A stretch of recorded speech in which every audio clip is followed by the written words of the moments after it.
Up here. Come on, up here. Good boy. Good boy, Cooper. Good boy.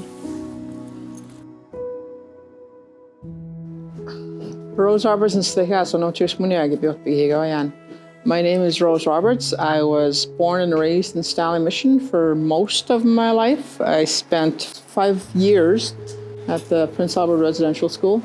I've been asked to talk about the role dogs have had in my life as a Woodland Cree woman. And first of all, I would like to say that I don't remember us having sled dogs when I was growing up, but I know we did because my mom tells me stories of the dogs. I didn't have one when we were growing up because they were never considered pets. They were either work dogs or they were guard dogs. Even today, my mom does not tolerate dogs in the house. So when she comes to visit, I have to put Cooper someplace else.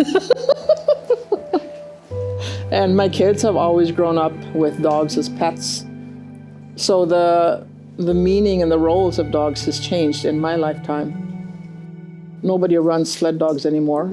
I think people still have guard dogs, but even now, the guard dog concept has changed somewhat because people feel bad for dogs if they're chained up outside all the time.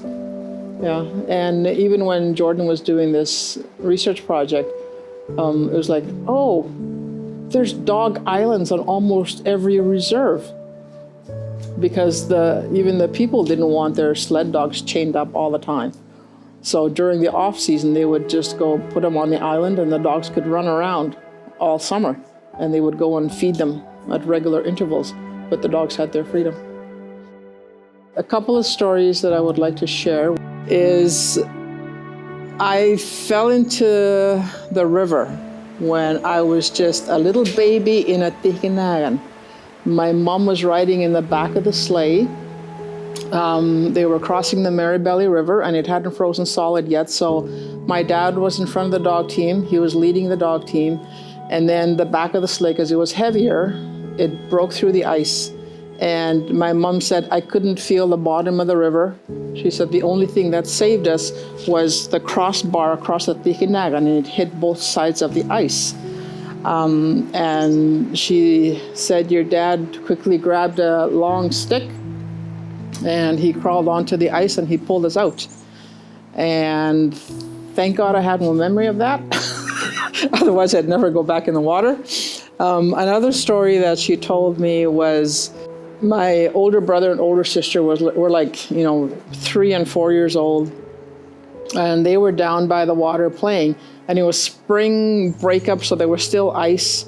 There were puddles of water on the ice that they were playing with, and she kind of had to keep an eye on them at all times. And she looked out, and from the distance, she saw what she looked like the dog team of one of my uncles coming towards them where they were camped. And then my older brother, Irvin, threw a rock at my sister Isabel and made her cry. So Isabel started crying, and then suddenly my mom saw these spread out, and they were a pack of wolves. So she says Isabel's crying actually scared the wolves that she thought was a dog team. And then skidoos came along, and that's what I remember is my dad and his skidoos and going trapping in them. But we always seem to have dogs. So thank you for the opportunity, and I hope the little bit of knowledge that I shared is helpful.